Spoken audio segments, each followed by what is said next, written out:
Saya tengah nak cari kamera untuk disewakan untuk podcast. Maksudnya kamera yang boleh shoot. So hari ni adalah shooting day yang kedua. Semalam kita target untuk shoot 113 campur 7 ada 120 konten. Tapi kita gagal Kita gagal sebab kita pun nak kena balik awal. Aisyah pun nak kena balik awal.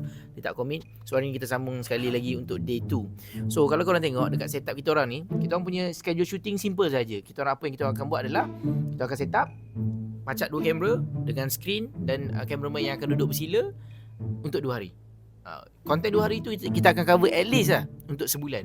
Macam bulan lepas kita cover buat 1 hari 2 bulan terus kan. 2 hari 2 bulan kan. Itu memang piau punya. Kerusi ni macam ni bentuk dia. Melekuk. Aku dah hilang mood dah. Aku dah tahu nak syuting tapi disebabkan Rabi nak cerita panjang. Buat apa cerita panjang? Cik pedoman. Okey. So itu adalah progress kita untuk hari ni. Anda kata kalau korang ada saya nak kata korang satu benda. Saya tengah nak cari kamera untuk disewakan untuk podcast. Maksudnya kamera yang boleh shoot long range je orang panggil apa? Long range long duration. Macam tu lah lebih kurang. Kalau korang nak sewakan untuk saya, nak bagi hadiah ke apa kan, bagilah. Saya pun tak boleh minta sangat. Tapi kalau korang nak bagi, kamera apa yang bagus?